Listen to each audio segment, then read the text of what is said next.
Throughout his political life, Nelson Mandela had the media dancing to his tune. Because once you ask me that question, you become my enemy. Those who covered his campaigning and his presidency closely were almost always known by name. And the most difficult questions were often answered with a disarming smile.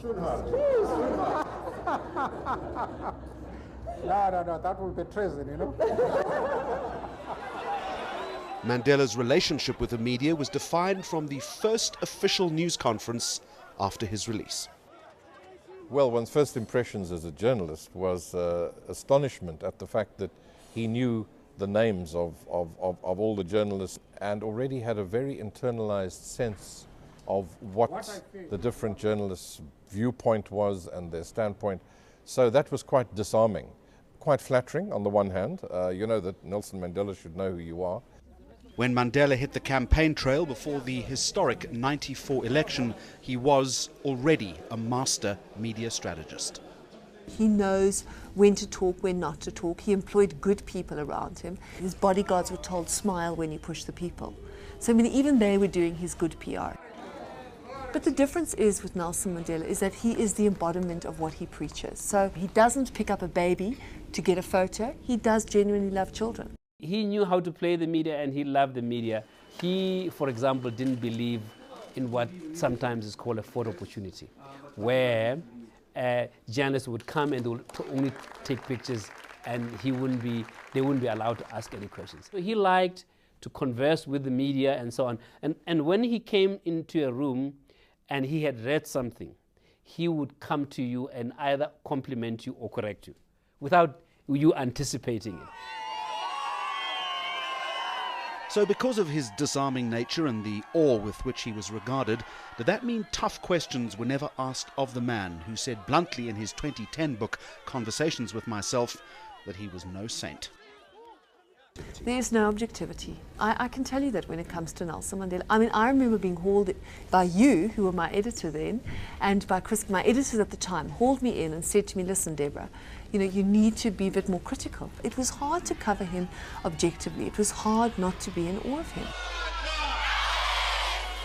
I think he had this energy. If you listen to him, at times you would forget to even write what he said and try to follow by just looking at him.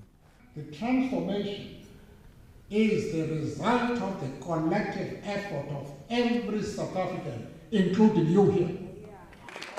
And I often found him to be much more interesting when he takes the script and put it aside and say, let me talk from the bottom of my heart.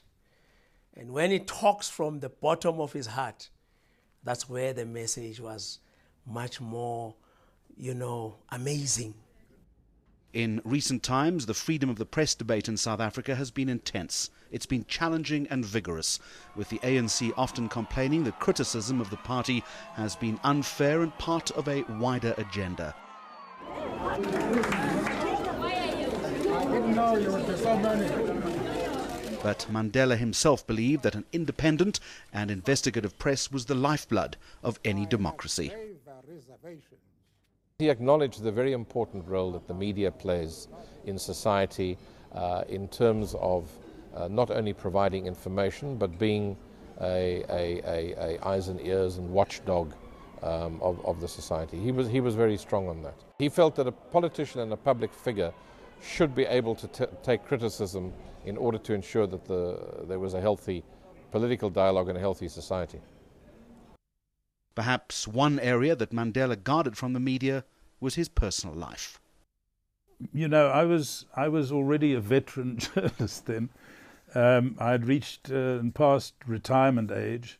And at that time, it was after his divorce, and there were rumors about his new love relationship with his present wife. And journalists kept asking him that. And he said, you are too young to ask me a question like that. Well, my cultural background does not permit me to discuss these questions with people young enough to be my children or grandchildren. And he kept sort of, he made a joke of this, you know, that you're a bunch of youngsters, you've got to treat me respect. I can't have kids asking me questions like that, am I in love?